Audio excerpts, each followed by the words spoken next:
Low carb dessert naman po tayo ngayon, ka-low carbs. Blessed day to you po. Ito po yung aking low carb chocolate gelatin maha po. Pinagsama po natin.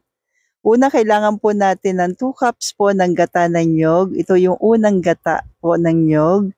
Then, 1 na 250 ml po ng all-purpose cream. Napaka-creamy po nito. Ang sarap siyang pagsamahin po. Then, 2 tablespoon po ng stevia erythritol. And 1 tablespoon po ng unsweetened cocoa po. Lahat po ng ating mga ginamit na ingredients available po sa Jeddar's Green Dahan. 2 tablespoon po ng melted butter. And please don't forget to like and follow po para updated tayo sa ating mga low carb meal every day. Thank you and God bless. Then yung ating gelatin po, tutunawin po natin siya sa 1/2 cup po ng hot water. 3 tablespoon po ito ng gelatin. Bakit ba gelatin? Kasi po out po sa atin ang gulaman.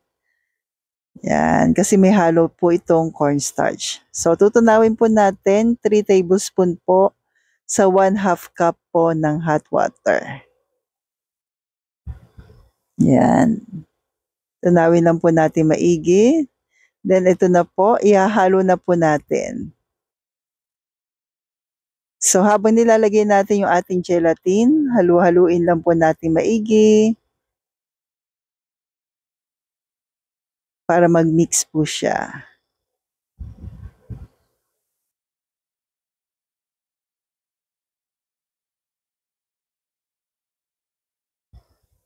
So paano ba natin malalaman na luto na po? So habang hinahalo po natin ito, medyo kumakapal na po siya.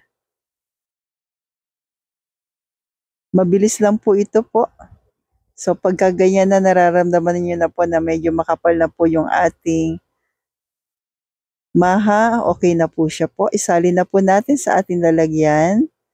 Palalamigin po natin ito at ilalagay natin sa ref po.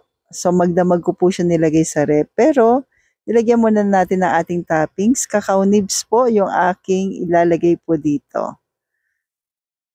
So paano mo nga po ba ito? Pwede rin po ba yung cheese? Kapag walang cacao nibs, yes, pwede naman po.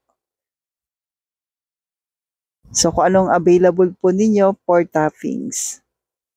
Pero paalala po sa ating dessert, bagamat sugar-free, so katamtaman dami lang din naman po. So ito na po after natin mailagay sa ating ref, ang ganda po ng texture niya at napakasarap po. So even sa dessert, stay low carb pa rin po tayo. Thank you and God bless!